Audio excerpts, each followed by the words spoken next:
Hello and welcome back to Echo. This is actually the last episode, the final Jenna update. This update also includes a whole bunch of updates to the sprites for the B team. You know, Micah and God, I already forgot their names. It's been so long. The husky, the weird deer-looking thing. There's also a sprite for Inji, the person that's living in Sydney's house now, and certain other little things here and there that they were updated. And as I stated before, which I think I did, I might do a replay of Carl and Leo's routes just to, better edit them or whatever. So you might see some of those updated sprites. Oh, Kutsu, yeah, Kutsu got updated sprites too, so now he's more emotive. He isn't just looking all stoic all the time. But anyways, let's finish. Oh, wait. I decided that I'm going to pick Jenna this time. There's a reason why, and I will explain that later. So for now, we're gonna go back in time, and instead of picking Micah, which I still would pick, we're actually gonna pick Jenna. So anyways, let's start up and see what happens. The final episode of Echo. Jeremy's her brother, and Clint is Jeremy's best friend. And presumably, Heather listens to both of them. She's not really involved in any of the drama so far, so I trust her to get this taken care of. I look down at Jenna, who I am currently leaning against. She can put her degree to work. Oh God, don't put it like that. For the last time, I don't study any of the interpersonal communication business that shrinks handle. I lean more towards neuroscience anyway. So Rich Goat is in great hands then. Nice. Micah responds tersely, Jenna giving him quite the side-eye. She still seems pretty disgusted with him and Leo for the van revelation. Oh yeah, they kind of filmed a porno. And Leo was 16 years old, as one of my viewers pointed out, which means that Micah was 13. I'm pretty sure that's illegal. And the further we get away from it, I'm starting to feel myself get more and more ill at that thought. Yeah. The camera. Jesus. Leo had asked if we ever wanted to film anything before when we were together, but I always said no. I shut my eyes, trying not to think about it. Focus. Just gotta find Carl. A long, curvy gravel road leads halfway up the quarter-mile loop that is Jasmine Street. At this section, several mobile homes are dotted along its length, though most are empty and dilapidated. They generally serve as squatting grounds for seasonal transients. A little pink house stands out amongst the rest, with a big utility vehicle parked out in front. Never actually been inside before. We should be careful. The front door is open. What? Jenna points, and sure enough, the double doors leading into the house are cracked open. The doors themselves are strangely ornate, painted like a drawbridge with big knockers on both sides. I don't know why that's funny. A creeping sense of dread begins to dawn upon me. Hunker down. Let's get ready. And so we do. Well, as much as I'm willing to do with my legs still feeling like it's on fire. I can even see Leo wincing as he crouches down in front of some shrubbery. You guys all good for this? Yeah, it's just like I got bit by 20 fire ants. There's probably something we can wrap your legs up with inside. And the tips of your fingers, Batty. Batty? Said Bat gives Leo an incredulous look before letting out a little harumph and facing forward again. I squint past the two of them through the brush, and I can make out the text and the logo on the utility vehicle. It says the Reclamation Bureau with the little river insignia surrounded by the national flag. By the way, I have the AC on right now because it's very hot. If you by any chance start to hear the AC like right now that is turned on, then I apologize, but I am not turning it off. Jenna squats down beside me, her ears twitching. She quickly peers over her shoulder, staring hard at something behind us. I follow her gaze, though all I can see is the vast stretch of desert between us and Lake Emma. Micah looks too, letting out a little gasp. Who the fuck? What? I don't see anything. Shush. Jenna places her paw on my lips. I frown, peering over past her fingers into the dark. Finally, I can hear something, twigs snapping, quick footsteps, and maybe some panting? There's a rumbling behind it too that sounds almost mechanical in nature. My first thought is of the van from earlier. Whoever turned it on, had they gotten in running and followed us out here? The silhouette of a figure emerges through the sagebrush, its motions frantic. Eventually I can see its eyes, which are a familiar bright blue. Tiege! Leo quickly runs up to catch the flailing feline, only to be met with slashing claws that push him away. The wolf seethes audibly, stepping back. Tiege, stop! It's us! He whispers sternly, trying to snap him out of whatever's come over him. Tiege keeps looking over his shoulder, panicked. It's coming!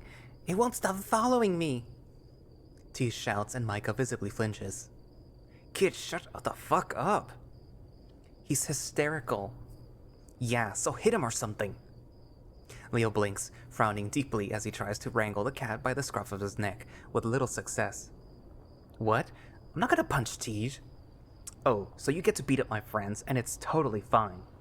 Micah's grumbling trails off into a disgruntled mumble as TJ yowls. He keeps trying to scramble away, kicking up clouds of dust everywhere. The cat looks horrible. Goat-head brambles stuck to his fur, tumbleweeds stick to his shirt, his pants ripped at the seams. It looks like he's been out running in the wilds for a while. Jenna squeezes my shoulder some before moving from my side, approaching the increasingly feral-looking lynx. Tiege, it's me, Jenna. She speaks softly, a calming tone to her voice. I'm here with Leo, Chase, and our new friend, Micah. You're okay. The rumbling sound is getting closer. Soon I can see headlights gleaming across the desert. It's a pickup truck and it's not even on the roads. The driver just careening through the desert straight towards us. Tiege's eyes bulge, head swirling towards the sound even as Leo wrestles him to his knees. Oh no, no. It's the thing from... He breathes in sharply, looking at me for a moment. The monster! The monster? Jenna repeats, peering at the approaching truck. Fuck, is that Jeremy and Clint? No. She lets out a relieved sigh. I recognize that busted grill. The vehicle begins to slow until it rolls into an idle and parks about 10 meters from where we're squatting. A towering figure emerges from the inside, a rifle in his hands. Fucking hell. Flynn blinks at us all, then shifts his attention back to TJ. The lynx is staring at him, as if he was just the horror of all horrors, jaw agape in silent scream as he writhes in Leo's grasp. Flynn! Jenna growls. I guess we're all just hollering now.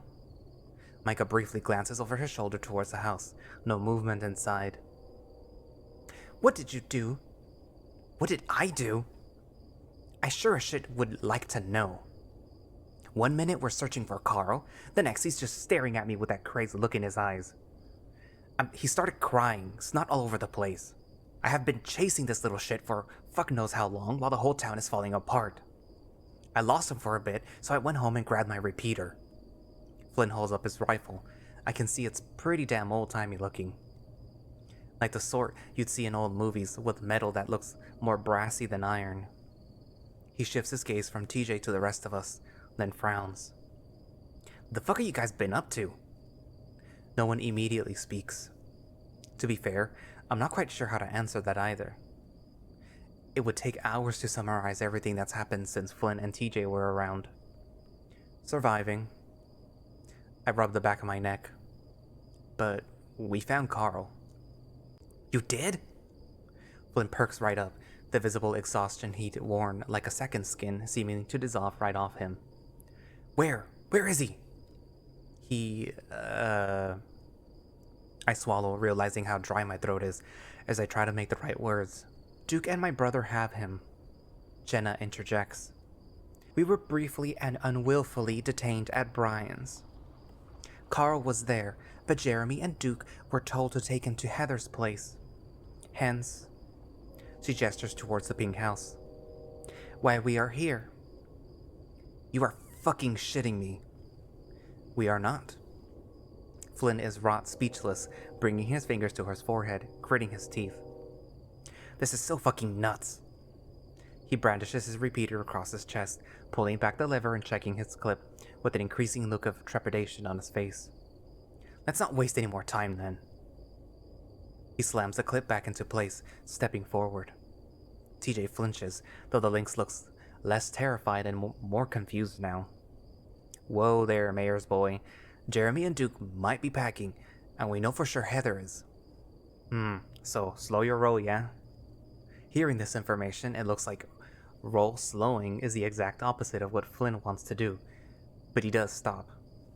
Glancing back, he seems like he's about to snap at Leo, but spots his bloodied leg and the swelling around his muzzle and forehead. His expression softens. That's right, Leo got beat up. Guys?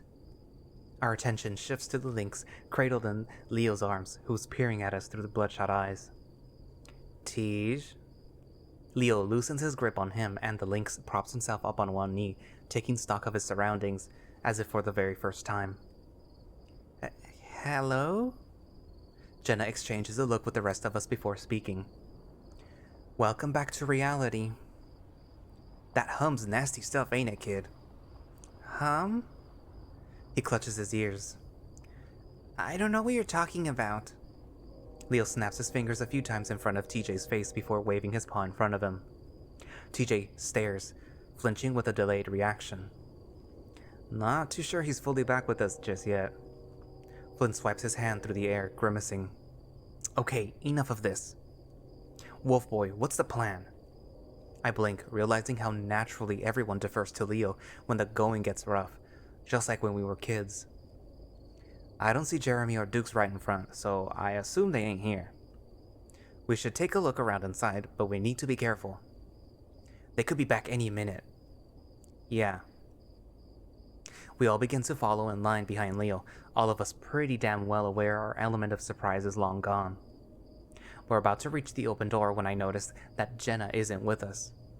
I glance back over my shoulder and see her staring into the underbrush back by the truck. Everyone else starts filing in before I get a chance to get anyone's attention, so I wait outside for her. I wave, trying to get her attention. Sure enough, she finally looks my way and quickly scurries her way over to me. It's amazing how silent she can be, even while running. It's one of those enviable fox traits she has. It's tough to think of any aspect of foxes that's a hindrance, actually. What's up? I look at her, trying to keep my voice down.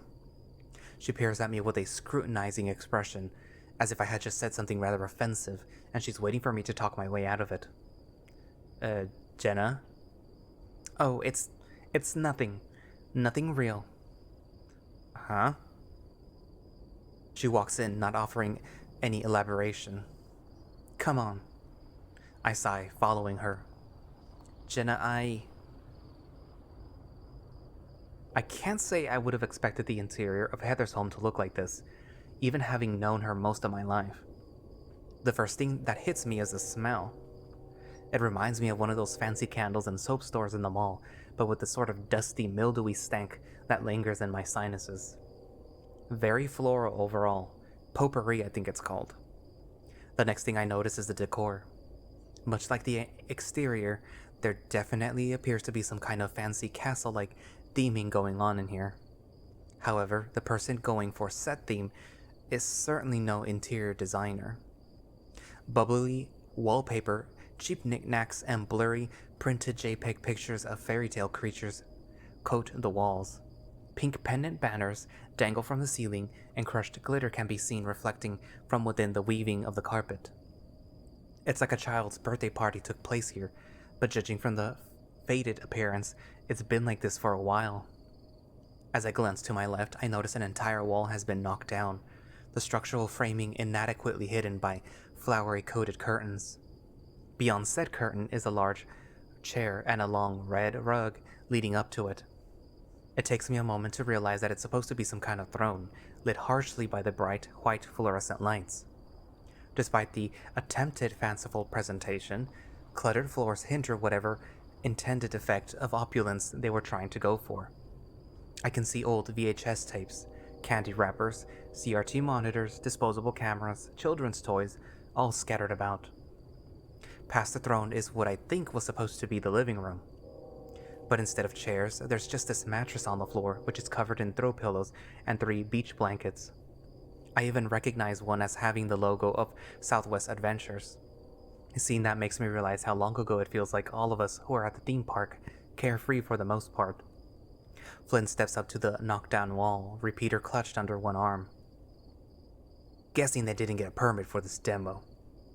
As if on cue, a gust of rolling wind hits the house, and I can practically feel it shudder, unstable. The Gila quickly refocuses, keeping his slitted gaze pointed down at the hall for any sudden movement. Beyond that, the house is quiet for the most part, outside of occasional dripping noises coming from somewhere I can't see. Nuts. Completely nuts. Leo mutters, shaking his head at his surroundings. Yeah, none of us come here. Never actually been inside before. Heather's dad never let us in. Now I can see why. Leo and the rest begin moving down the hall, while Jenna steps up beside me. She has a contemplative frown upon her muzzle. It's kind of weird and familiar, in a way. It's all I can say initially until I begin to start placing why. This place reminds me of, like, old thrift stores and cheesy parties I went to as a kid. I can't imagine living here. It's not as dirty as I thought it would be.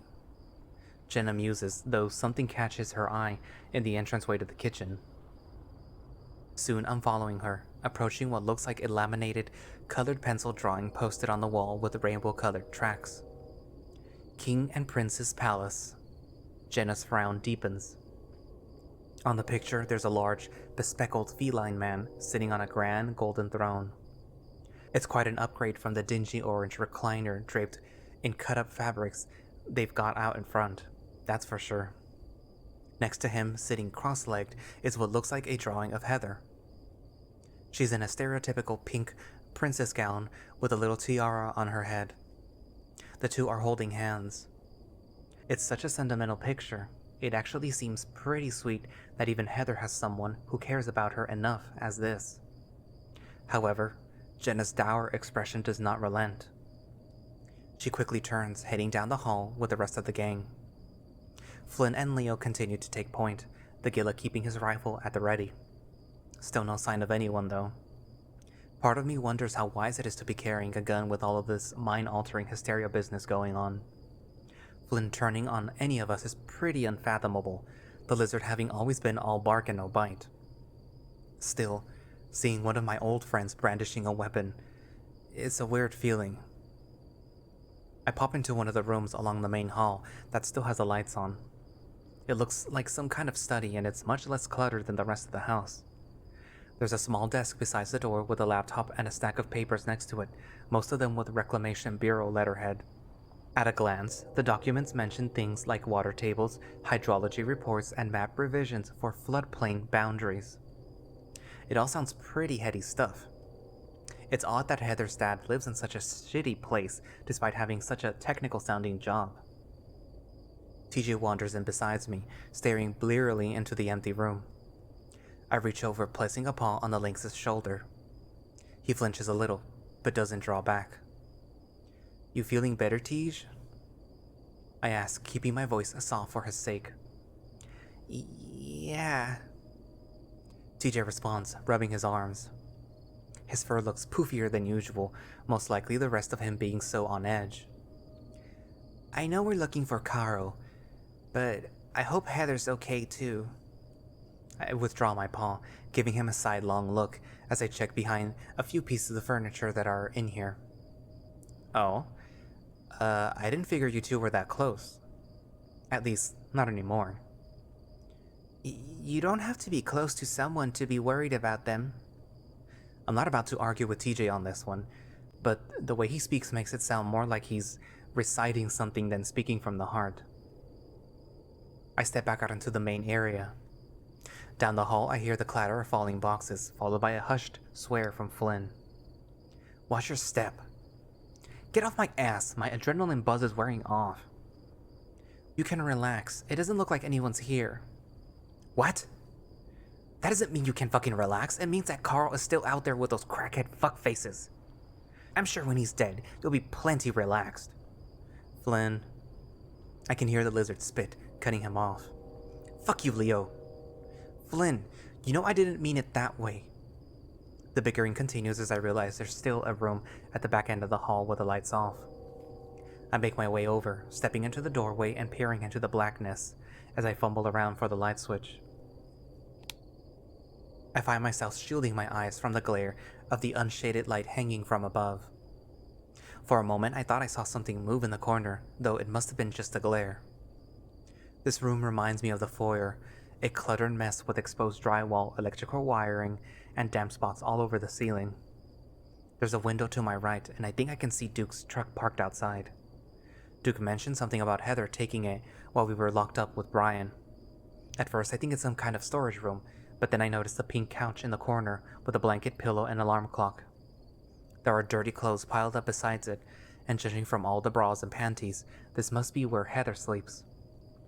There's even a little closet in the corner with crayon children's drawings posted over the door.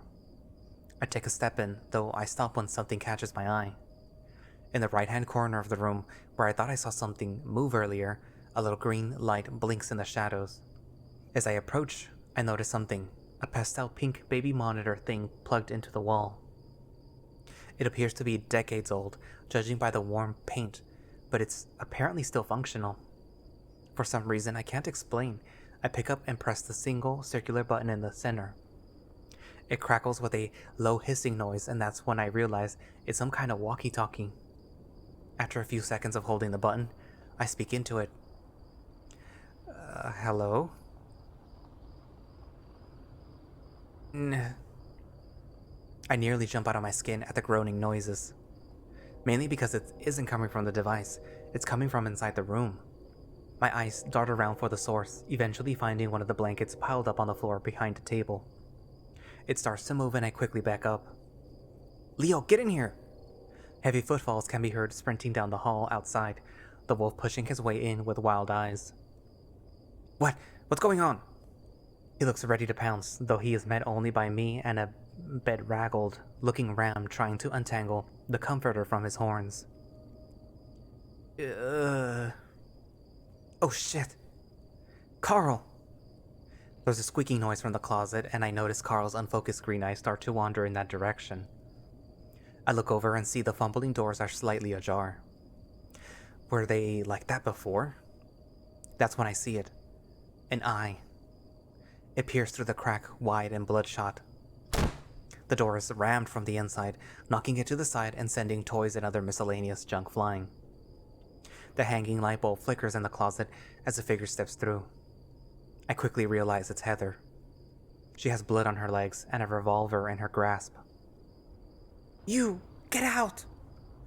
Go the hell away! I quickly throw up my paws. Leo hesitates a moment, then does the same. Hey, girlie, we mean you no harm. We just need... Leo stops talking, and I'm not sure why. That is, until Heather shifts out of the way, and I can see more clearly into the flickering closet.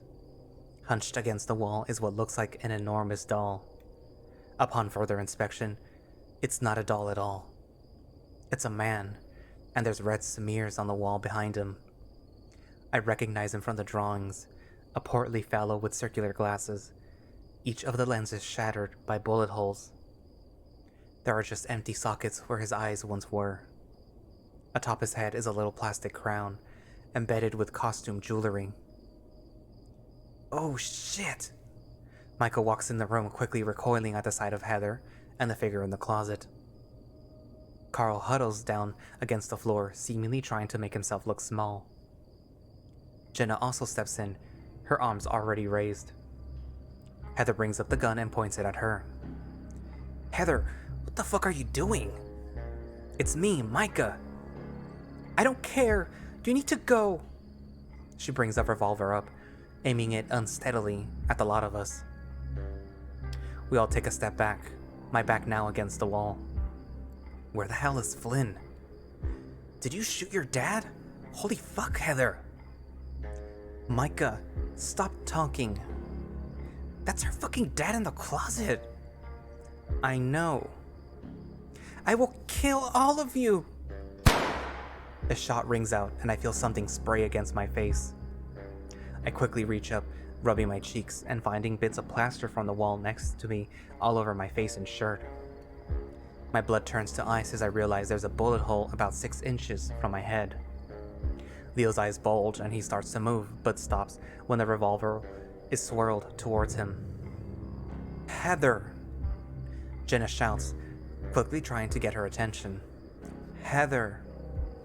She says her name again, this time more softly now that the wild-eyed feline is looking at her. We're here looking for Carl. Remember? Like we mentioned during the bonfire? The cat's chest rises and falls, like she's hyperventilating. It's been that way since she stepped out of the closet. She makes her way over towards a slumped form of Carl, still half covered in his blankets. She then points the gun down at him. I'm going to shoot him in his stupid, fat, ugly face, unless you leave right now. She's absolutely screaming, her demands spouted with such a pitch, her voice constantly cracks. Tears begin to roll down her already wet cheeks, her eyes poofy. Beneath her, Carl covers his face with the blankets, visibly trembling from a mixture of fear and exhaustion. Okay, it sounds good. We're happy to leave. Jenna does her best to put on a calm face as she nods to the rest of us. We'll take Carl with us and we'll be out of your hair. We're planning on leaving town. Leave? Heather repeats. I have nowhere else to go. Nowhere! Everything used to be bad, but not terrible like this. Keith barely talks to me anymore, and when he does, he says... She breathes in shakily. He says the meanest things. I cover my ears and I can still hear him. Heather, Keith is gone. He can't be speaking to you. I believe what you're hearing is a side effect of the hum. She looks over to Micah, who gives her a nod. Duh, stupid. I know that. You think you're so smart? You think you're so much better than we are? I know you do. Jeremy told me. Jenna opens her mouth to protest, but Heather shrieks, a bubbling of spit coming from her mouth, snot running down her nose. She begins to press her finger closer to the trigger. Carl, get...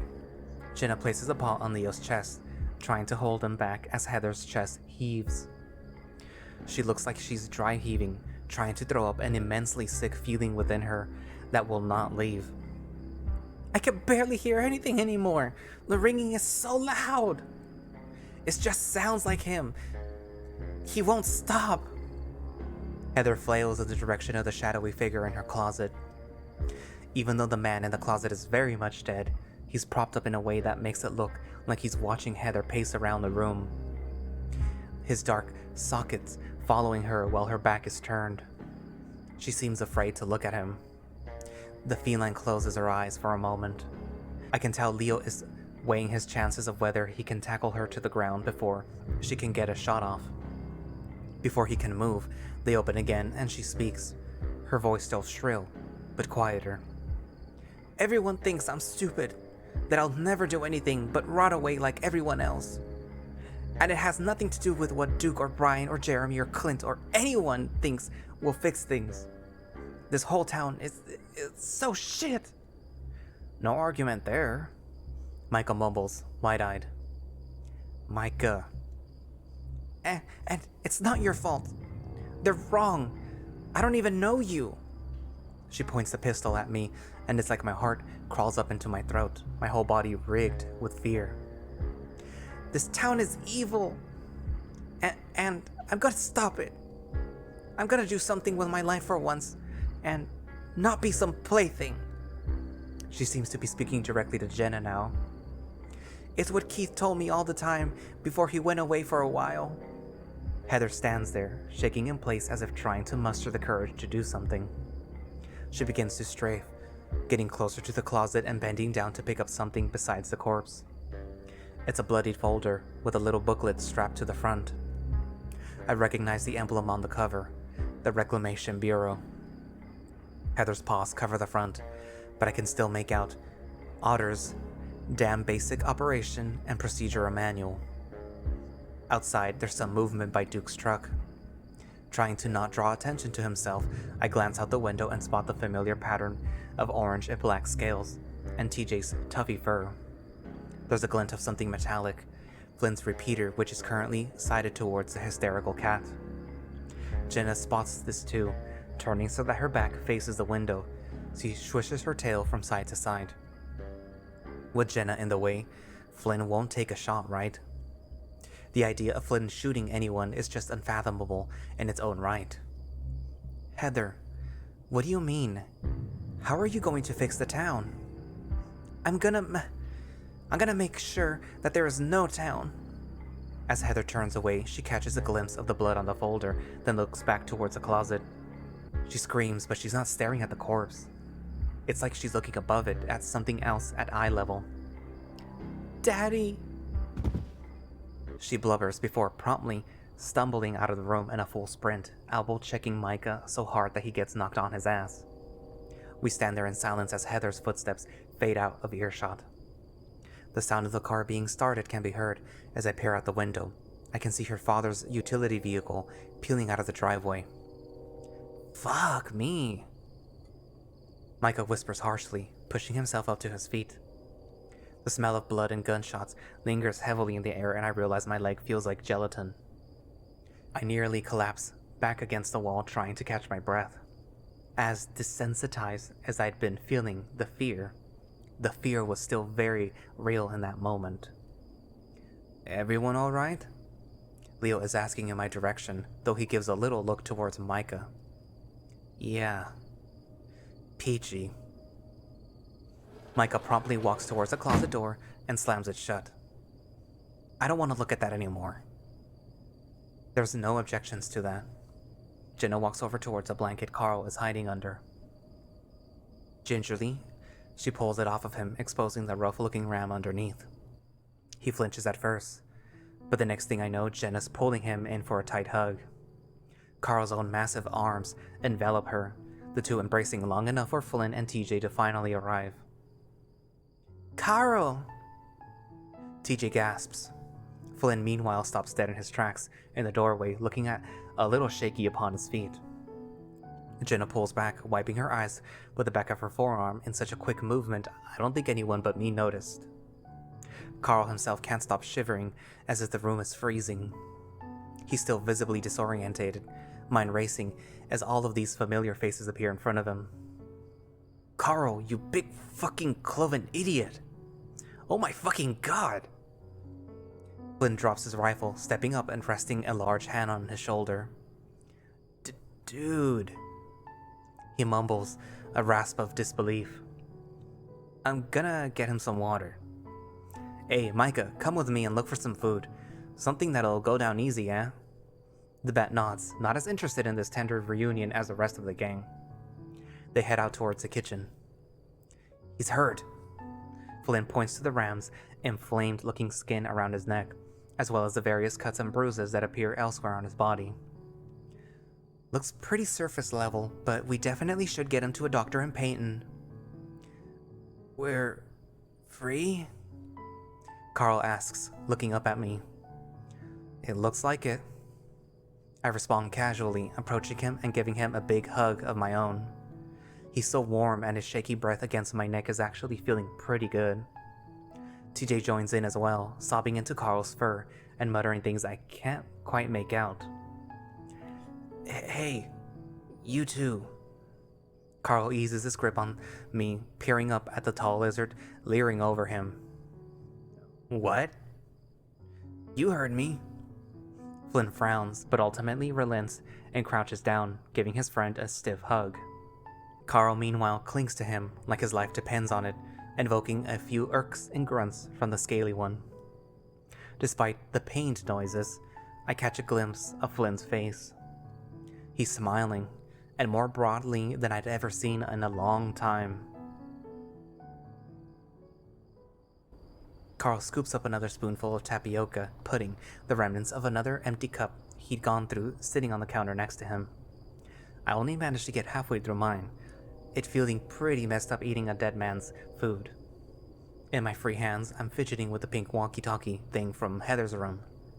I'm not entirely sure why I pick it up, and when Leo gives me a look, I shove it back into my pocket. Carl vomited after we got him into the kitchen. Twice. So I guess it's a good thing that at least he's doing a little better. He'd cried for 15 minutes straight while our wounds would tended to. Tiege seems to have mainly snapped out of whatever funk he was in earlier, beyond an occasional strange look towards Flynn. His knowledge of sports medicine actually came in handy with patching everyone up with what we could find on hand. Fortunately, Heather's dad was not short on painkillers. Don't give me any of that fentanyl shit. Are you sure? Those cuts look pretty painful, and it'd be a long ride back to Peyton. TJ inspects the prescription bottle. Curiously enough, the pharmacy label has Brian's name on it. I've lost too many friends in Pueblo to that stuff. You went to Pueblo? Jenna chimes in from across the hall, watching out the kitchen window. Well, I wasn't exactly enrolled at PU. I bummed around the outskirts. I'm surprised you never ran into any of us there. We mostly didn't frequent the same spots, unless you really like tattoo parlors and ska. I love ska. Shut up, Toby. It's TJ now. I gassed up the truck with a few of the gas cans lying out by the carpet. It's got a full tank, so we don't gotta risk stopping at a gas station on Flint. We load up, gun it, and we should be in Peyton just before daybreak. Sounds like a good plan. Does it? I clutched my forehead, the voice from earlier ringing between my ears.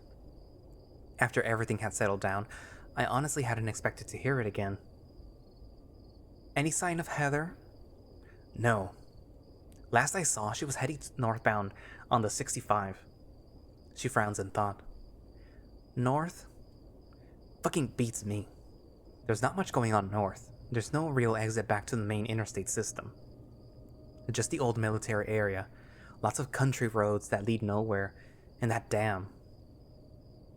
The dam. Oh fuck. All eyes shift to me. She's heading towards the dam. Her dad works there. Well, worked there. No one has opened the closet since Micah shut it. And? Flynn grunts, dangling his repeater from his fingertips. She took that folder with her when she left, the one about the dam operating procedures. Really? I didn't get a clear look at what she was holding. Yeah, I'm telling the truth. I believe you. Flynn squints his eyes some. Are you saying Heather's going to fuck with the dam? I mean, what else could she be doing? We all heard her speech, right? Yeah, she was screaming it. That bitch can barely operate a doorknob. You think she can figure out how to open a floodgate of that size? Micah pulls out a beer from the fridge, sipping on it gingerly before speaking. I'm pretty sure I remember her dad brought her up there to work a lot when we were growing up. She hated it. He disappears back into the kitchen. For someone who has experienced the things we have this evening, he seems oddly composed. It makes me wonder what kind of shit he's seen before all of this. I think back to some of my preliminary research I did for my project. And by preliminary research, I mean looking at the county website's historical section for 30 minutes. One of the things that jumped out to me was how big Lake Emma used to be, over twice the size it is now. Most of the lakes in this part of the state are man-made, but this one is natural, ancient. The settlers just shrunk it down, siphoning away water for the iceberg lettuce and cotton fields to the east, past the mountains. Alright, let's load up everyone. Leo changes the topic, him and Flynn heading to the door. Wait.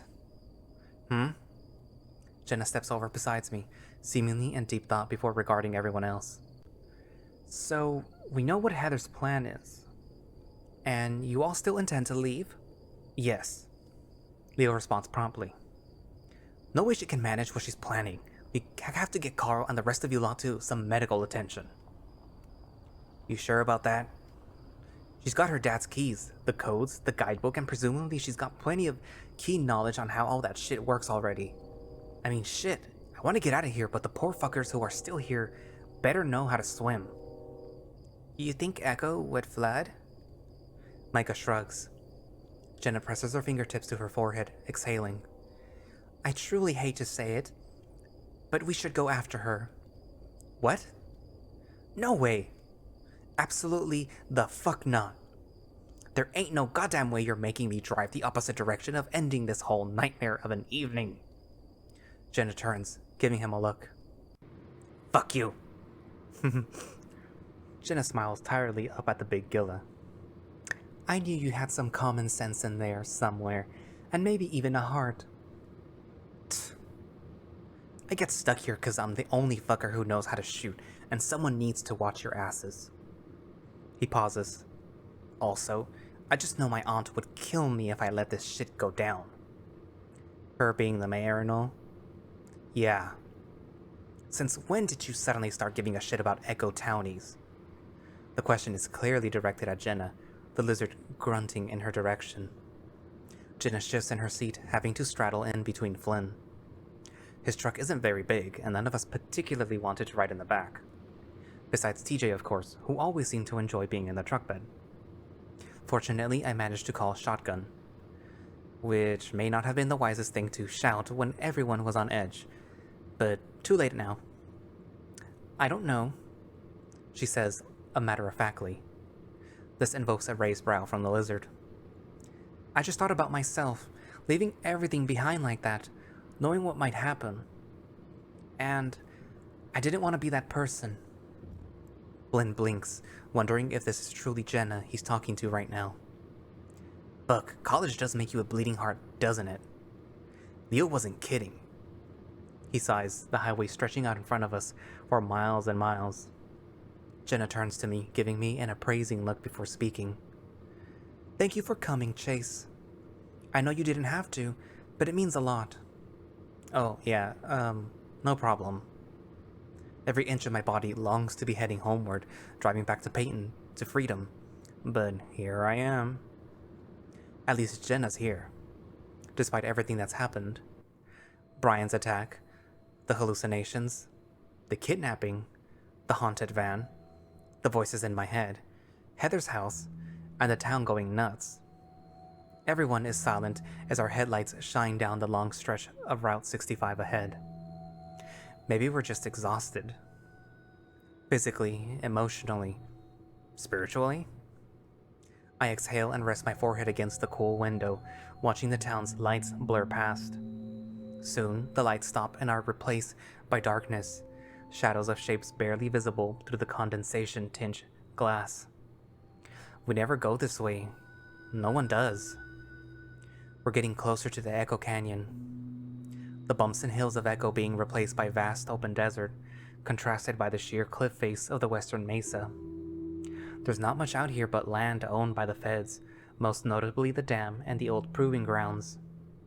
I remember there used to be a checkpoint booth up ahead, but it hasn't been manned in decades. It's here you can see the lake most clearly, all of it. It seems smaller than I remember. Yet there's still that tightness in my gut, and the urge to look away. So I do. I keep my eyes fixed on the space between my feet, Flynn's camouflage pattern floor mat oddly captivating. It's then that I notice a blinking green light shining through my left pocket. Instinctively, I think it's my phone and reach for it, but then I remember as I pull it out. It's the pink walkie-talkie baby monitor thing from earlier. I run my thumb over the surface of it, feeling the warm, chipped plastic. It looks like there might even be a little teeth marks on the side, like a small child gnawed on it at some point.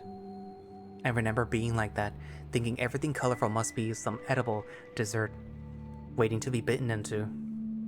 I press my thumb against what I think is a talk button, but any labels on this thing have long warmed off. Bringing the device up a little, I open my mouth as if to speak, but stop short of actually saying anything. I realize I don't want to freak the others out right now. Seeing the lake again, I look back down. Hello, good sir. I freeze. Hello? Flynn looks over at me. Jenna stares ahead. Hello, good sir. That same voice, crackling and old, spoken in some Candace as before. I glance over and Flynn's gone back to focusing on driving, while Jenna still looks at the road blankly. No one's reacting to this thing going off. Hello, good sir. Is there a voice really coming from this old toy? I stare at the flashing red light and I'm reminded of the van from earlier. That voice felt much more vivid, alive, real sound. This one is like, I'm remembering a sound, but I've never heard this voice before. And how are you? Huh? And how are you? It repeats. It's distorted, but it sounds like a woman's voice. I've been better, that's for sure. Sorry to hear that. Oh, I guess it can read my thoughts. That's comforting. Things will get better soon. I start to consider sliding the walkie-talkie back into my pocket. Nothing this thing is saying can be doing me any good right now.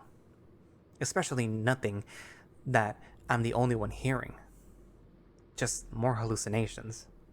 Crazy swampcast topo bullshit. It doesn't seem to be saying anything now. The minutes pass and I begin to relax some. I look past the device in my paw, the night sky reflecting upon the surface of the lake, a streak of white light where the moon is. Not your fault. The voice comes through a little clearer. What do you mean? Not your fault. Intentions. Pure. The words start coming out even choppier, as if hastily clipped from an audio file. It was a loving act, and one cannot fault themselves for a loving act. What are you talking about? I wish we could talk. More, but you have places to be. Places to be. The road begins taking us into the canyon proper, and the light of the walkie flicks off. I've never actually been here before, I mutter. Fascinating. Now keep your fucking voice down. I can see her car up by the service building. The building itself isn't too large, only about 500 square feet, with windows on all sides. We creep forward, Flynn with his rifle in grasp. Micah, Carl, Tiege, and Leo are hunkered down behind the truck, out of the line of fire. Leo had been pretty insistent on going with us to approach, but both Jenna and Micah agreed that probably would be a bad idea. Unsurprisingly, we're the only vehicles parked out here. All right, Jenna whispers, wiggling her paws out on either side of her, as if shaking the nerves off. I'm going to announce myself and approach. Flynn, please keep line of sight. Maybe she won't be as crazy out here? You know, on account of it being less, hummy or whatever? Flynn looks utterly goddamn perplexed at whatever I'm talking about. Honestly, I don't fully understand it myself, but its effects were pretty damn evident earlier. Well, that's a theory. It's all Jenna says, giving her waist a gentle pat, to which I frown. Okay, I need to set up. Flynn eyes an outcropping along the side of the canyon edge next to us, pointing to it. The slope isn't too steep to climb, and the bushes and rocks act as natural cover for a vantage point. I'll be up there. If you need me to shoot, just make the Charlie horse symbol behind your back or something. The Charlie horse symbol? I ask. Flynn rolls his eyes, then moves his hands down to his thigh and makes the OK gesture with his fingers, but turned upside down. I recognize it instantly, moments before Flynn strikes my thigh with his knuckle. Ah! Jenna quickly shoves her paw over my muzzle, shooting a glare at Flynn. Flynn! Unacceptable! Flynn appears unapologetic, checking the lever on his repeater. Okay, I'm hitting up. Jenna lets a little puff of air, her tail still behind her. Flynn turns, glancing back at her. I got your back. She gives the Gila a grateful nod. Thank you, Flynn. There's a pause, and she speaks again. I'm glad you've cooled down since your outburst at the river. I know how much you wanted to talk. There's a strange timing to Jenna's words, a finality to them, as if she's getting words unsaid out in the open before facing the danger that awaits us. I think Flynn recognizes this, and he stops. Sid's dead. You two ain't yet. Let's keep it that way. Jenna and I stand there for a moment. Wow. I mutter. I can tell it's an oversimplification of Flynn's feelings on the matter, but right now, that particular spat can wait. The others are starting to peek their heads out from behind the truck, wondering what we're doing. Not too late to back out, you know. Come on, Chase. Of course, I do appreciate the sentiment. I could always just take Carl's advice, though. He spoke to you? He was zonked out in the truck bed last I saw. She nods, lowering herself on a crouched position. I do the same with a grimace. He mumbled, "Suplex her." I let out an amused exhale through my nose, untangling my tail from the bush I'm pushing through. Oh, Carl. Good to have him back. As we approach, I can see the front door of the service building is open, lights spewing out from the inside. We're far enough away that our truck isn't really visible. We prop ourselves up on either side of the door. Sniffling and distraught mumblings can be heard from inside, including the rapid flipping of pages and clicking noises from a computer terminal. Hey? Heather? The noise stops. Oh boy. Jenna looks over at me, lowering her voice. Chase, you may want to get back. What? No, I'm not leaving you. Jenna? You followed me? Here we go again. Jenna comes out from her cover and I peek in as well. Inside, a computer with a bunch of monitors hooked up on the wall is turned on. One of those monitors has a window open called floodgate control. Maybe she knew what she was doing after all. Chase? I grimace, trying to quickly shift into a smile. Hi. I can practically feel the cringe from Jenna besides me. I don't know why I said hello like that. Long night. I clear my throat. We wanted to make sure you were okay, and maybe see if you wanted to maybe reconsider your course of action. Heather reaches over towards the desk, and next thing I know, she has her pistol trained on us. We quickly duck back behind the wall. You two can't stop me. I know this is what I have to do.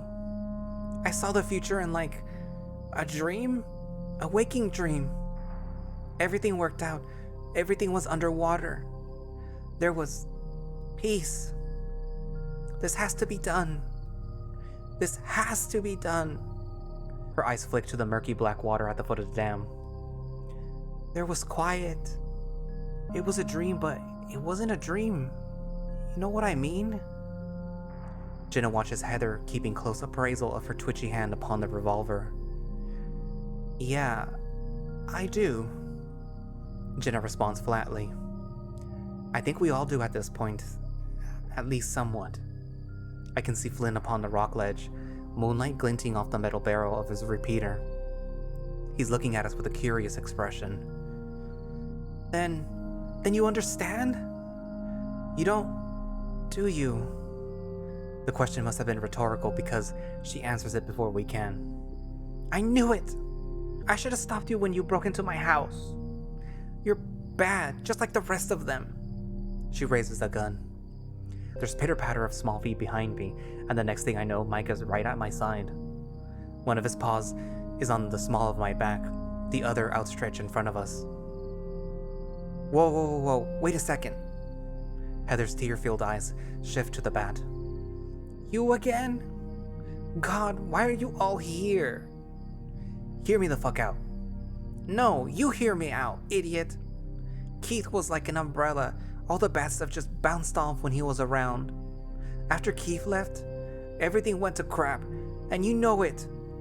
Everyone started getting weird or leaving. You left, so you never saw how bad it got.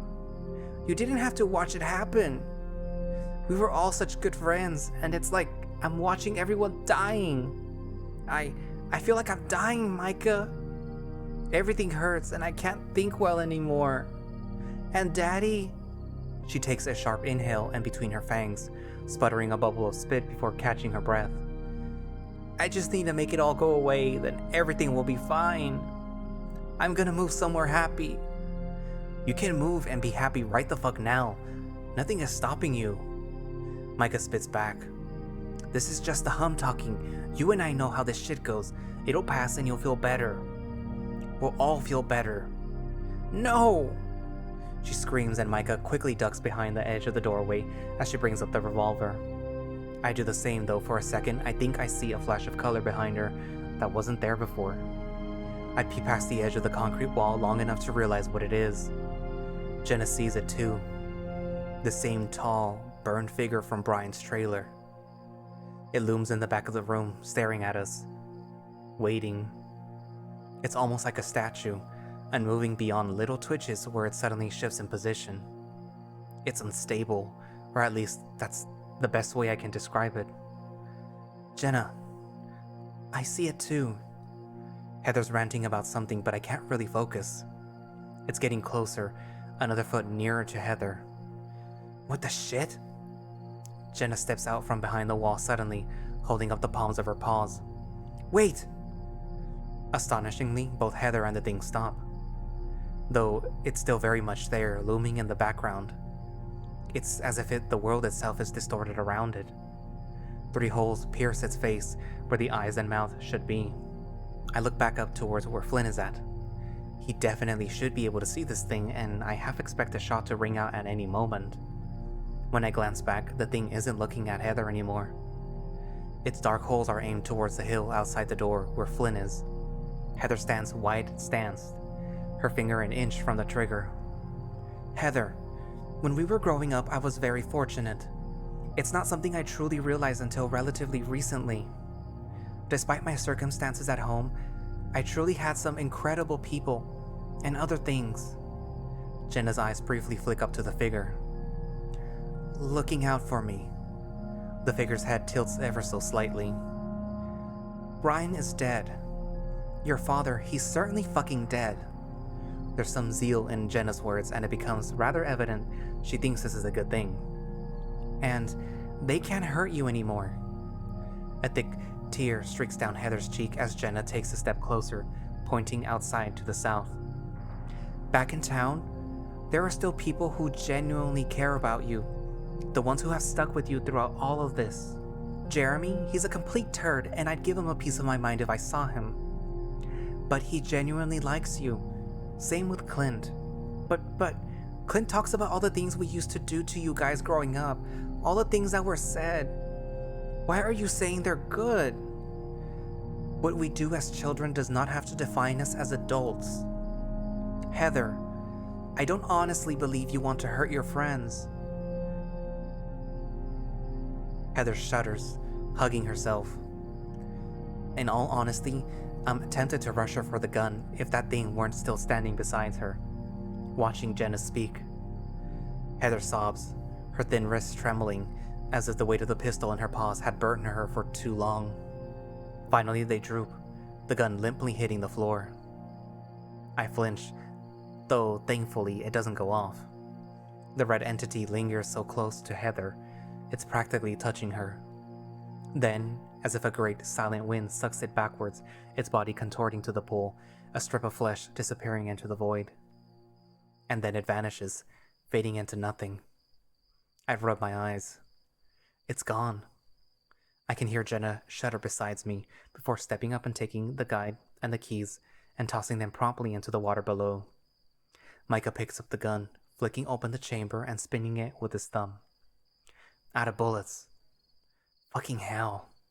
Flynn skids down the hill, nearly tripping as he hustles over. You mad fucking titters actually did it. Micah and Jenna are staring at the spot where the monster was moments ago. Flynn, despite having us in sight the whole time, seems oblivious. You should get the keys to the city or some shit. Though, that probably only unlocks some outhouse or something.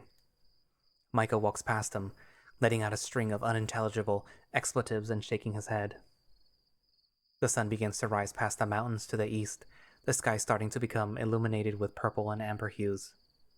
In the distance, you can just barely make out one of the Mormon settlements down the river, on the edge of the reservation. I rest my head against the side of the truck, mentally exhausted beyond words. I try to think of the entity, but it's like trying to remember a dream, a fading horror that seemed so real at the time, but surely couldn't be. There's a soft thud beside me, and I soon realize it's Leo's butt, the wolf holding his concussed head in both paws as he rests beside me. About ready to head out, Otter? Tiege and Carl approach, the ram shivering and the lynx gently rubbing his back. Oh, we're going? He helps the ram up into the back. I mean, in a bit, I guess? Jenna and Micah are talking to Heather. Flynn wanders over, throwing the rifle in the back before leaning his rump against the tire.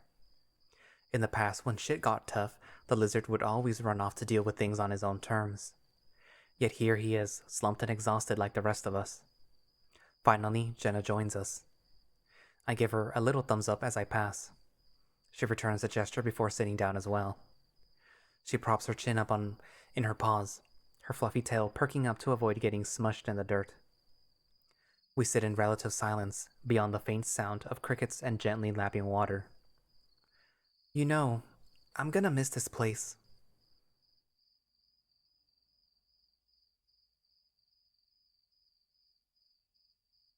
Jenna glances over, frowning some. You know, I was joking, right? I expected some laughter there. I think you're plenty funny, Jenna. I respond tiredly. Micah, seemingly out of nowhere, comes up and props his elbows on the hood. Shut up, Chase. Now, are we fucking off or what? I like Micah.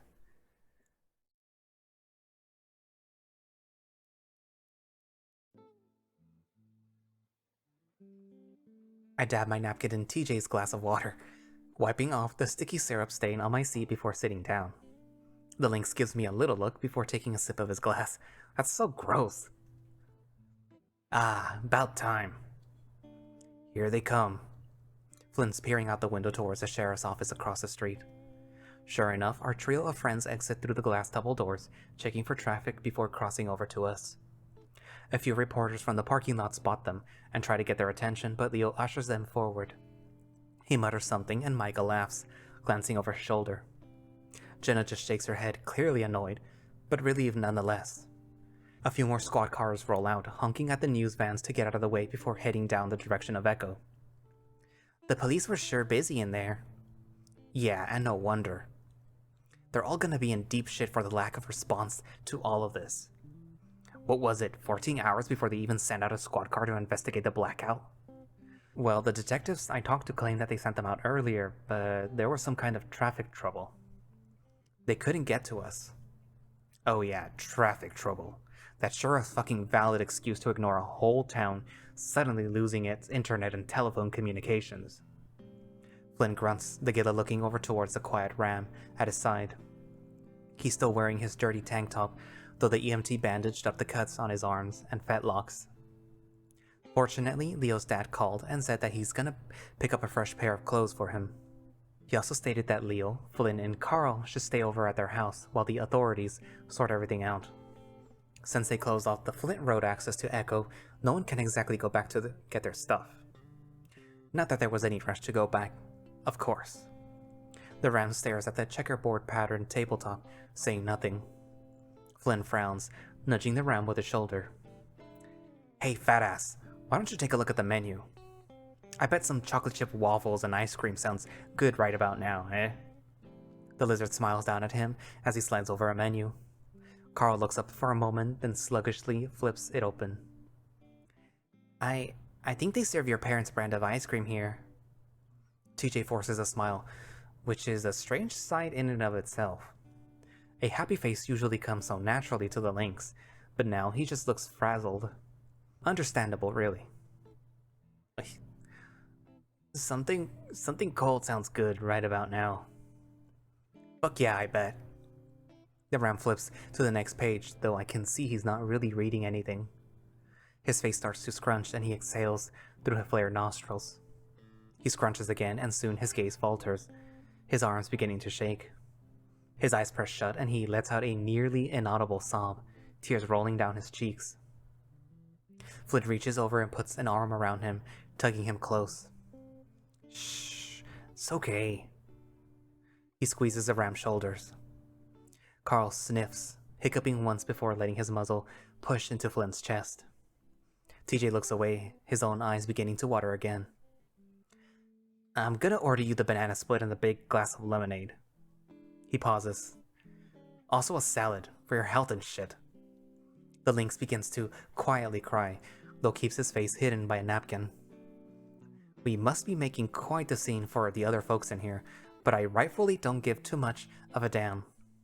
However, this is all making me realize that I sure could go for a hug right about now. Flynn, still holding the traumatized ram, looks at me from across the booth with a soft frown. As the two non-weeping members of our group here, I guess there's some solidarity in it. Not that I feel particularly great or anything. I certainly feel a lot less numb than I did in Echo, though. Thinking about all that happened really freaks me out, so I've been trying not to. At least, right now. Chase. Yeah? Thanks. His tone of voice is so strange and sincere, I can't hide my look of surprise. No problem, though I think we owe the most of it to Jenna and Micah. Yeah, I already talked to them at the station. I never would have thought that that little shithead bat would ever do anything that didn't serve himself. Yeah, he's pretty cool, I guess. I kinda think you would get along with him. Flynn lets out a little grunt, running a hand up and down along the ram's arm. Wouldn't push it that far. And guess we'll never know, cause I'm moving the fuck out quick like. My house is probably worth jack shit now, even less than it was before, but I'll worry about money later. Tiege wipes his eyes, clearing his throat. Maybe you could start one of those online fundraiser things, since this is getting so much attention on the news. I'm sure there are plenty of people like the folks at my church who would be happy to donate to help you get on your feet. Take charity from strangers? Flynn looks out towards the news vans outside. A particularly angsty-looking newswoman is currently getting chewed out by a police officer in SWAT gear. Though it looks like the news lady is grilling him right back, shoving a microphone in his face. To think that's what I want to be one day, a guy with a camera chasing tragedies for profit. Maybe I should change my major. I glance back towards Flynn and Carl, the ram still visibly crying, but no longer racked by a quaking sobs. For some reason I smile, if only for a moment. Or you could just marry the wealthy heir you helped save from abduction a couple of hours ago. I'm sure that comes with some financial stability. Tiege immediately stops crying, blinking at me, then Flynn across the table. Flynn's eyes go wide before he quickly furrows his brow. Fuck you, Chase. Despite everything, if the lizard could blush, I have a feeling that he'd be doing it right now. Carl does seem to hug onto him a little tighter. The bells on the front door jingle as they push open, and I can see Leo peeking in, searching for us. Once he spots our booth, he gestures in our direction towards the others, and they make their way over. I swear those fucking useless pigs were gonna keep me locked up in there indefinitely, till you vouch for me. Just cause they can't do their fucking job, they gotta find someone to pin all their bullshit on. Why not the kid with the record? They're still trying to figure out what exactly happened. And they won't, because it ain't the sort of thing that can be figured, you know? Oh, I do know. Jenna closes her eyes for a moment, though they open again as she startles from Leo coming up behind her. She's about to speak when a particularly rotund alligator woman saunters up beside me. She's wearing a white polo shirt, jeans, and a blue pancake house apron. Why, hello there. You all got enough room here in the booth? She smiles, seemingly unfazed by the sorry state we're all in. I suppose when you work at a 24/7 diner, in the middle of the desert, you see some oddball customers. TJ blinks, then mutters an apology as he scoots himself over, closer to Flynn. I do the same and Jenna moves to sit beside me. Micah and Leo take the opposite side. We're in a long corner booth that actually has several mini tables, but with all of us together, we're shoulder to shoulder in here. We each tell the waitress what we want in no particular order. Micah practically bursts out that he wants 2 hash browns, 6 house-style waffles, toast with strawberry jam, and a side of bacon. Meanwhile, I ask for a large iced tea with a bowl of vanilla ice cream. Jenna insists I get something healthy in my stomach, so she offers to split her turkey sandwich.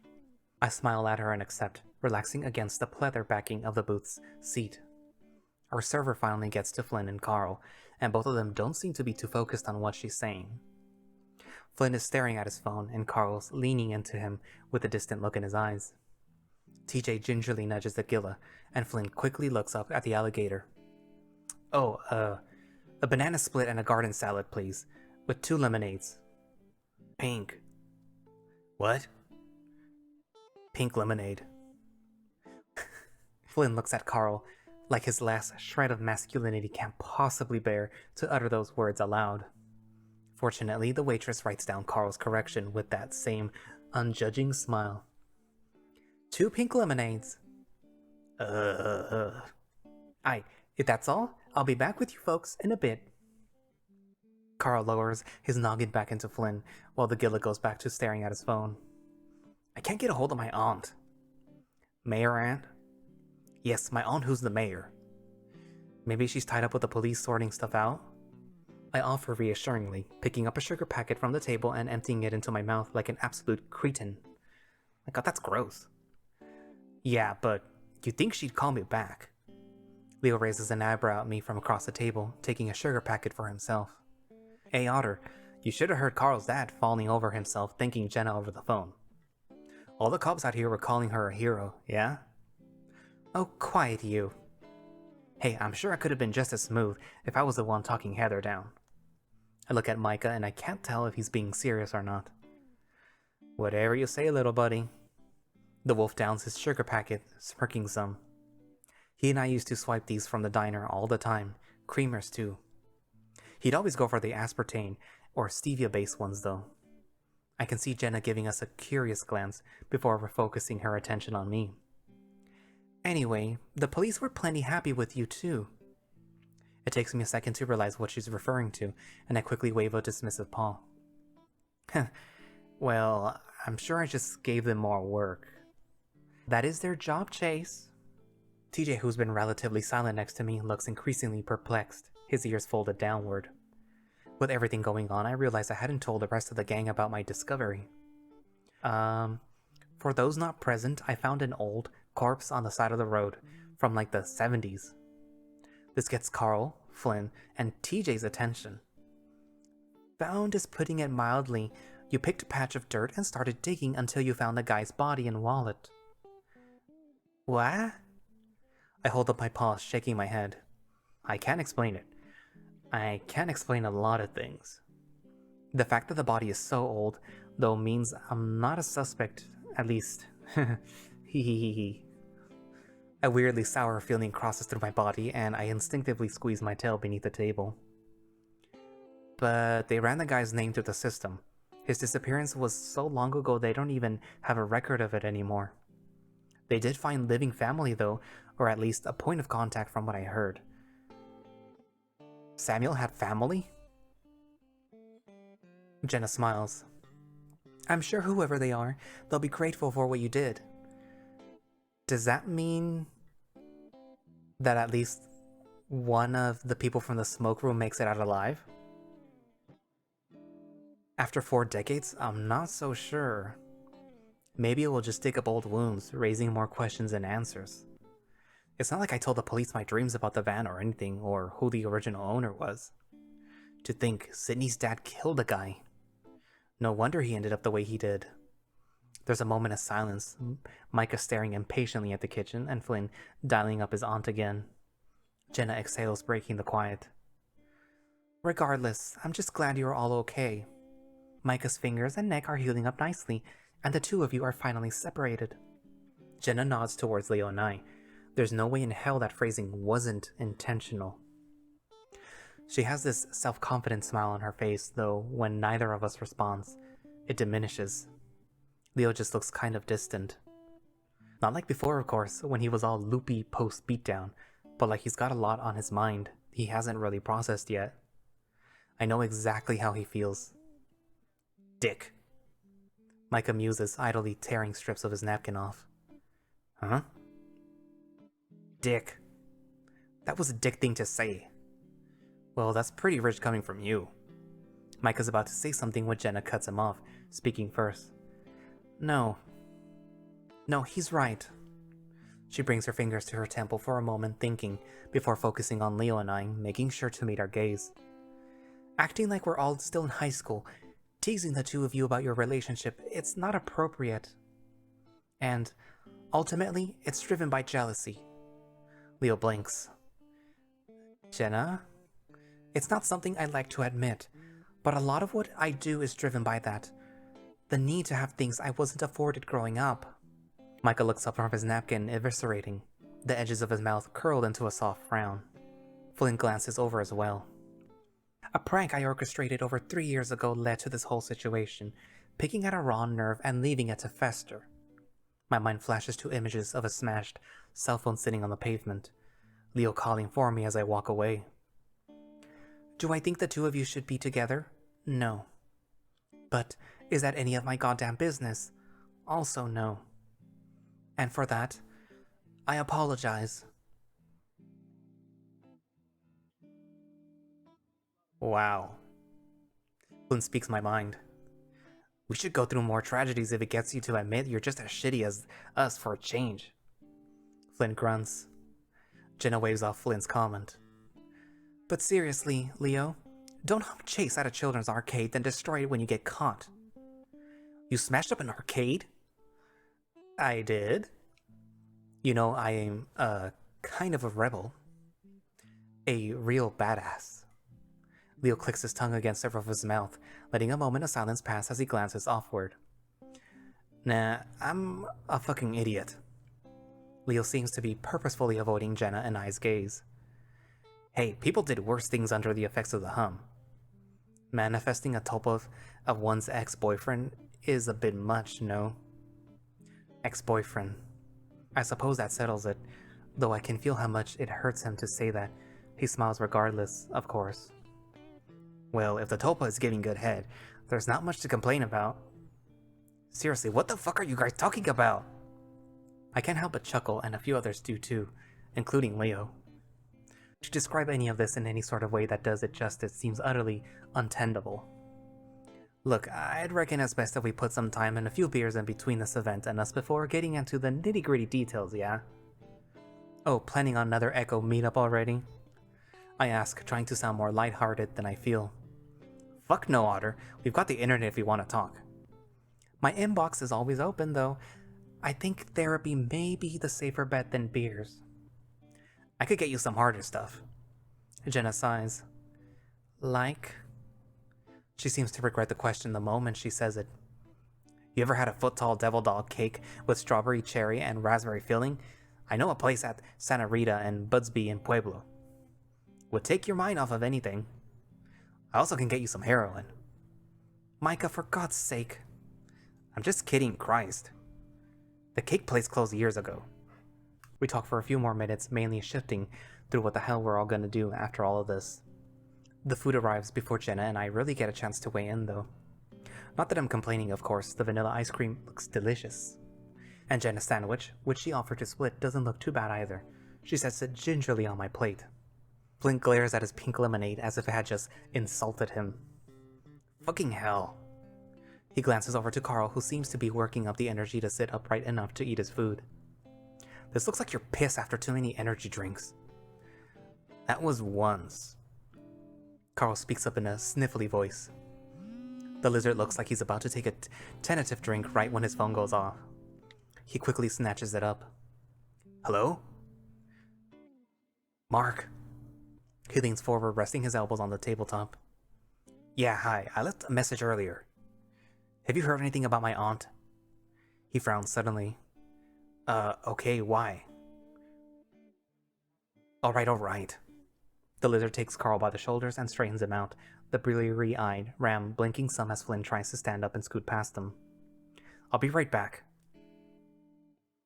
Flynn, after accidentally hip-bumping Micah in the face over half a dozen times, manages to exit the booth. He heads out towards the parking lot. I would imagine it's not so much hip-bumping, but it's like ass-bumping him in the face. Ordinarily, I get the impression that this would annoy the shit out of the bat, but he's too excited for his plate of food to complain. He dives into the bacon first, shoving it all into his mouth as a whole wad. Even Leo raises his eyebrows a bit. Don't choke. I think Micah mumbles an expletive at him. The hungry guy is already moving on to his jam and toast by the time I bite into the sandwich. We eat in silence for the most part, though it's not exactly awkward. I think we're just mainly content to have each other's company after everything we've been through. I can't fathom being alone with my thoughts after all of this. Though in the quiet, I do get to think about that voice that spoke to me by the van. It seems like a distant memory now, but it was so clear. We've been together for some time. I'm with you. You're indecisive by nature, and I choose. Those words stick out to me the most. Glancing around at my friends, I decide to try something. I let the ambient noise of the diner fade out, focusing on trying to remember that voice, the one I've heard before. I close my eyes, emptying my mind of worries and other thoughts. I wait.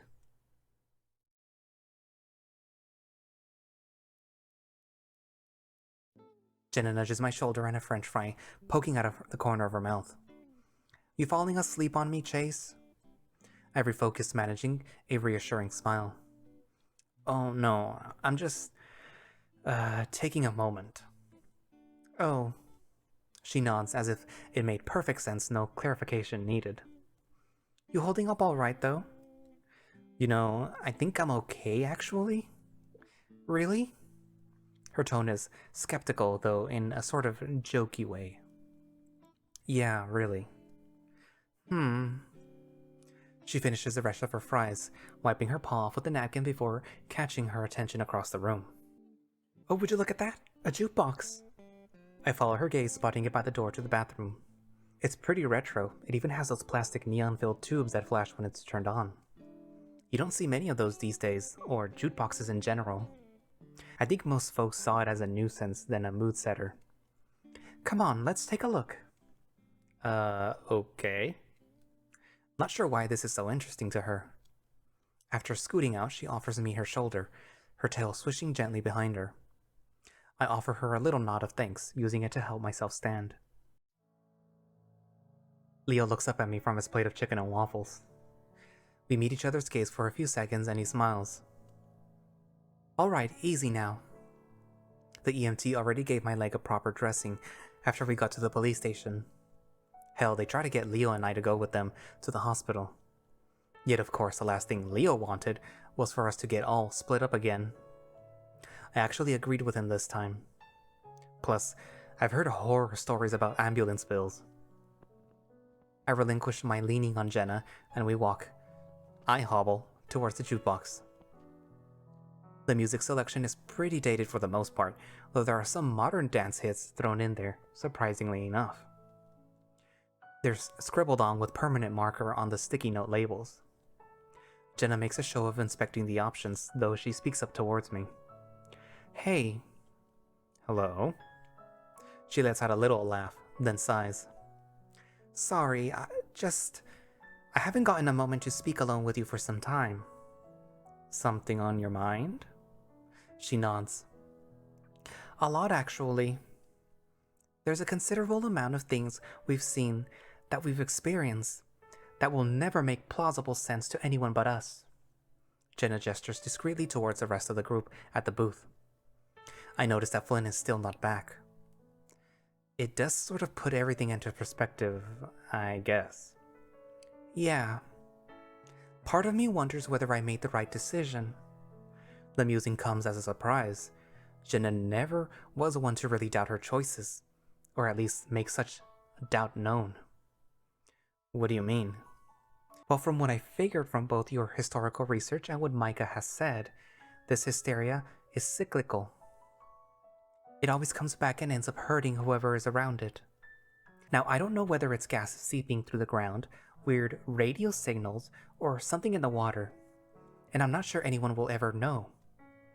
But what Heather wanted to do, flood the town, that would certainly put a stop to trying to live there again. I don't think anyone's going to be wanting to stick around there for a long time after this. Jenna's gaze shifts to the tile floor beneath our feet. Yeah. For a long time, she repeats. I try to think of what to say next. In the background, I can hear Micah saying something crude about the origins of syrup.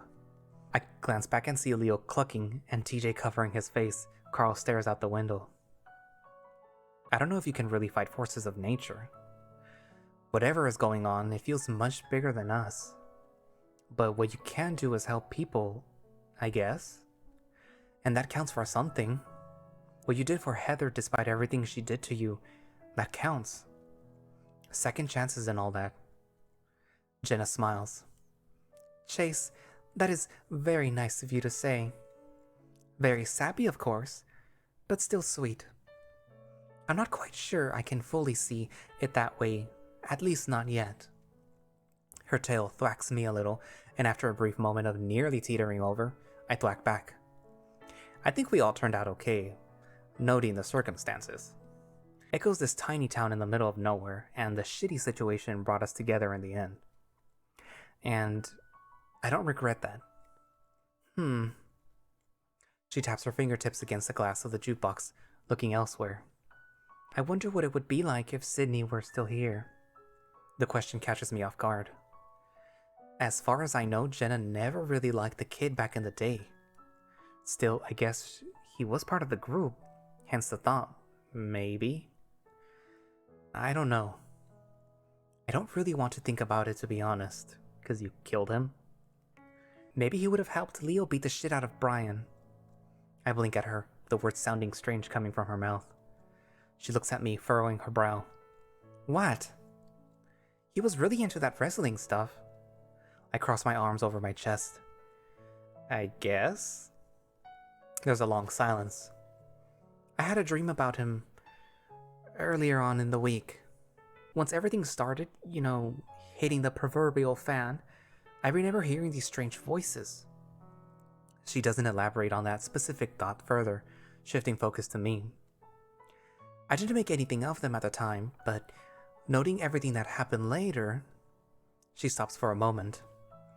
If you want to talk to me about what happened sometime, just let me know, okay? I try to read her expression, the offer seemingly sincere. I don't see any sign of judgment or scrutinizing intent to her words. As usual, around her, I find myself not quite sure what to say. Whatever happened to you claiming that you're not a therapist? I'm not. I'm your friend. And I wanted to stay that way for a long time. Despite my wariness at that original question, I can't help but feel a little fuzzy from that statement. Well, I'm happy you're my friend too. I'm gonna hate to see you leave for Weston after this semester. I've been thinking about that actually.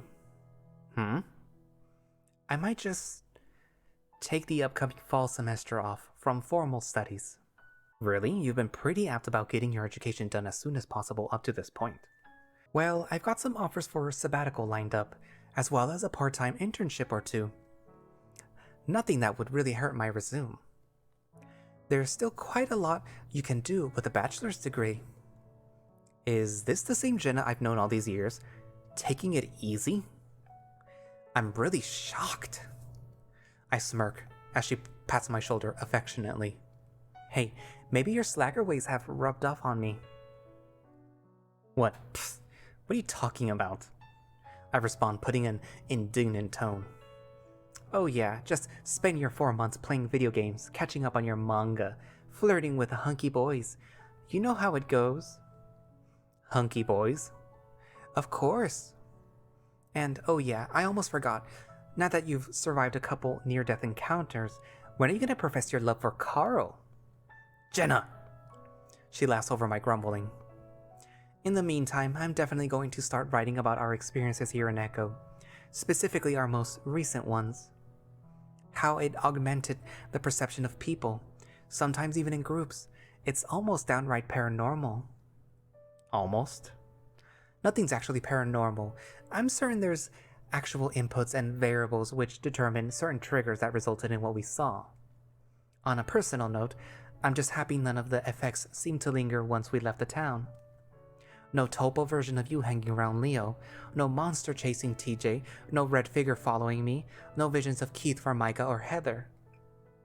And you, well, how's that possession by the roadside ghost working out for you? I rub my head, feeling the welt from Brian's pistol whipping peeking out from my fur. I'm pretty sure he's gone. Huh. Who says you can't run away from your traumas then? She winks and I find myself smiling a little goofily.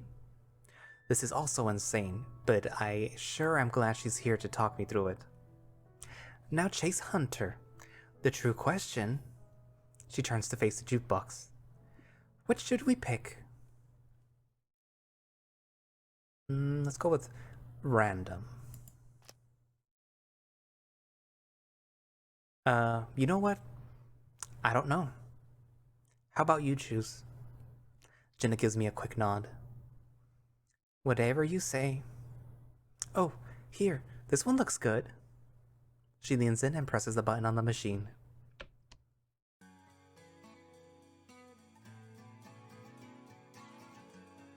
The end.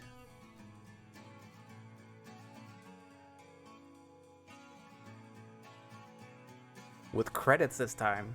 Writing by Howley and McSkinney.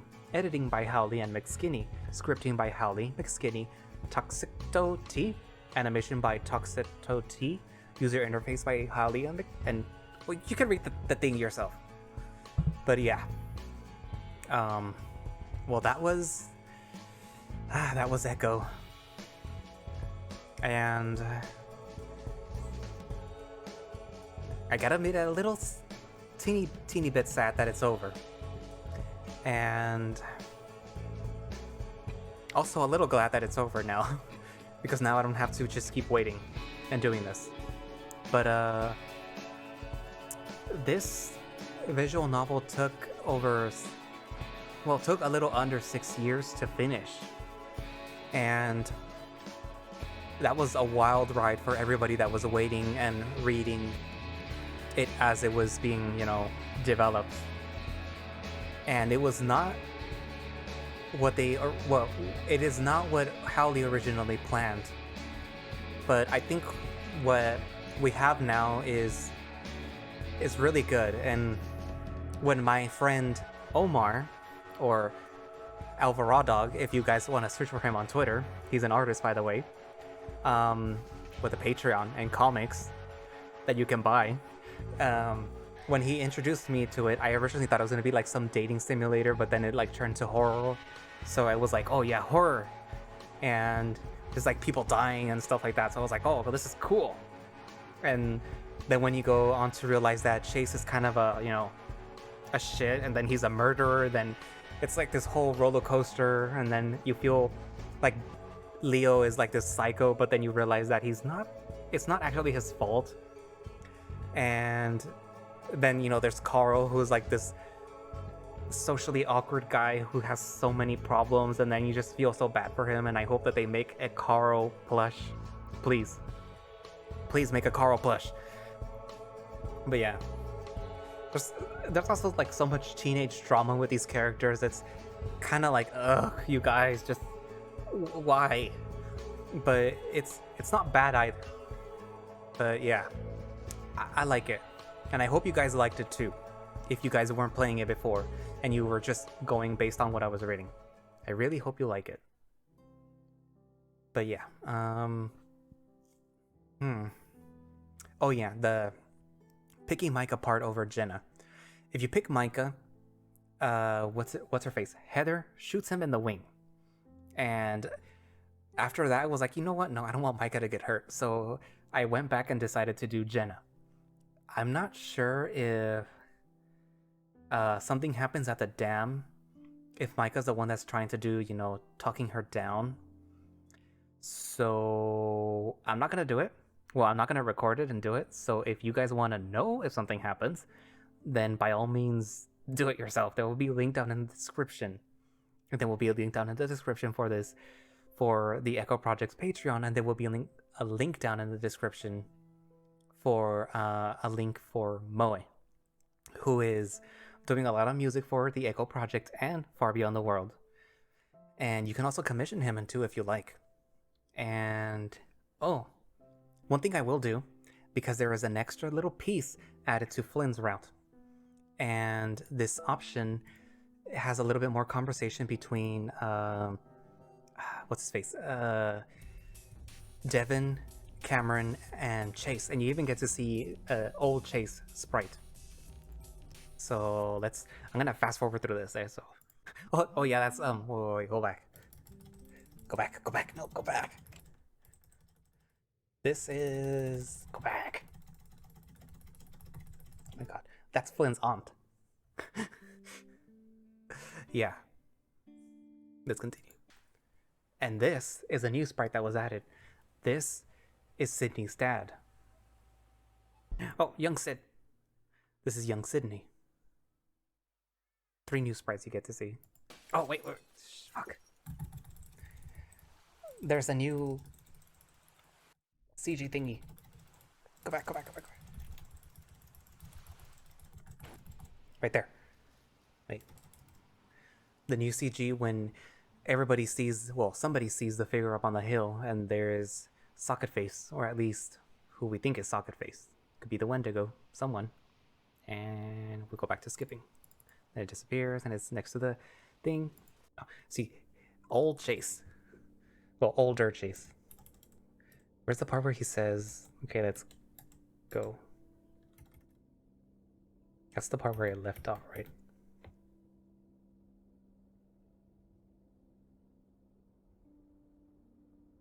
There's only a short part that I need to do. It's just where he decides to take Devon and Cam to the mines. Blah blah blah blah blah blah blah blah blah blah blah blah blah. Okay, the trio begins to head northward past the burnt-out newer building that went up in smoke during the hysteria. Devon finds an old-looking globe broken in the middle of the road. Cameron offers to carry it with them, though Devon seems rather adamant about not looting anything. Chase doesn't appear to care either way. Eventually, they arrive at the outskirts of a nearby warning sign posted damn near everywhere. It looks like a barbed wire fence had started being erected along the main entrance, though Chase mentions that County gave up on trying to fully enclose it a couple months ago after folks kept cutting through it. So, there's more than one entrance to the mine here. They're all barred off now, though. I mean, the main entrance was locked up tight even before the crap show 5 years ago. Devon sets up his tripod, pointing it towards the black void between the rocks. This is where they found the bodies? Chase shakes his head. That was off to the side entrance in the A level. This is the main entrance. It goes all the way from A to F level. How deep is it? It depends. The deepest shaft goes 1,900 feet. Jeez. Chase holds up his hand, gesturing behind him. It's been like half a century since the mine's been active, so rotting supports and the like most certainly have caved in most of it. Devon nods, a tight frown crossing the bear's broad muzzle. It's clear he's got something on his mind. What about, that one guy? The mayor's nephew. I've read the reports and all, but what's your take on what happened? Chase hesitates for a moment, not having expected the question. Or, at least, hoping it wouldn't come up at all. The otter steps back, bringing his fingertips up to the bars of the mine. He touches them and the cave wall that they're embedded in. He draws back and shows it to his blackened fingertips. The cave is scorched. Well, the theory is that there was flammable gases that were ignited in the lowest levels. It created this sustainable burn that started billowing smoke in the air for a couple weeks after the whole happened. Yeah, I know that, but why did he walk inside while it was like that? You were one of the last people to see him, after all. And those other two, they said that they couldn't stop him after you left. Chase looks away, staring off into space. He says nothing, and soon Cameron and Devon are exchanging nervous glances with one another. The next thing they know, the otter is walking off without another word. Wait, hold on! He swears under his breath, Cameron looking on with crossed arms as Chase heads towards his car. Ah, fuck. He's not gonna... Oh damn, he totally is. What the hell? Devon whines. Fuck, I was being insensitive, wasn't I? You never know when you strike a nerve with these kinds of things. These kinds of things? What do you mean? Devon quirks a curious brow towards the coyote, though judging by his grimace reaction, Cam regrets bringing it up and doesn't speak further. They hear the sound of an engine starting in the distance. Devon sighs. Good thing we brought our Jeep instead of riding with him, eh? Fuck. Cameron frowns, reaching up and holding the big guy's arm. Hey, don't worry, I'll get the camera. Exploring on our own could be pretty cool, right? The bear's nostrils flare in a hefty exhale. Yeah, I'll pull the Jeep around.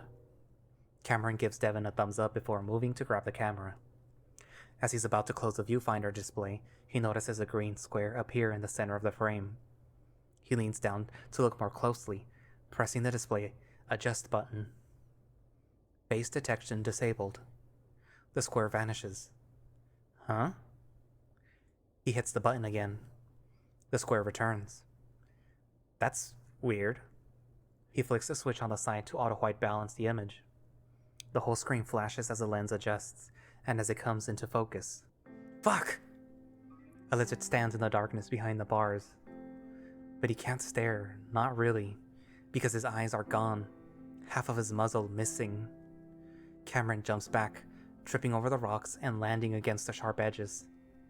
The coyote hisses in pain, but fear spurs him on, trying to scramble up the rocks after Devon. The bear is already turning around though, reaching down to pull Cameron up. Shit! You alright? What happened? As Cameron clings to the large bear, he looks back, but nothing's there.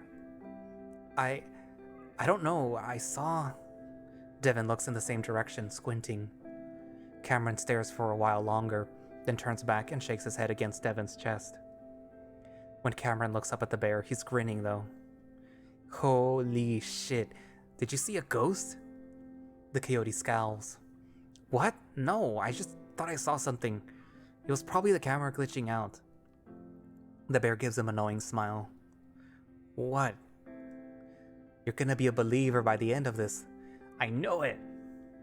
The grizzly hugs him tightly as Cameron frowns, still looking back at the cavern's entrance. It had been so real. But before he can even really collect himself, Devon is pulling him and the camera along, back to the Jeep.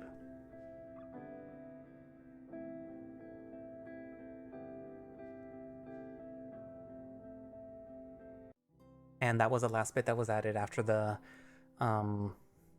to be continued in Flynn's route. Hopefully, if you stuck long enough, you get to see this part, but I know some of you don't. So, oh well, too bad for you. But yeah, well, I have news for you guys. Arches has already been released for Patreon. Well, the intro part at least. And I read it. Wow. It's written by the people who wrote Ad Astra, so that should give you some idea of how it's going to be. And it's really heavy in the beginning. Like, I was not expecting at least two of those things that happened to happen. But it's really good. And I can't wait to record it and put it on here. And I might actually have one of my friends do the voice for Devon, and I'll do the voice for Cam, since the story is mainly going to be just them two, so it shouldn't be too hard.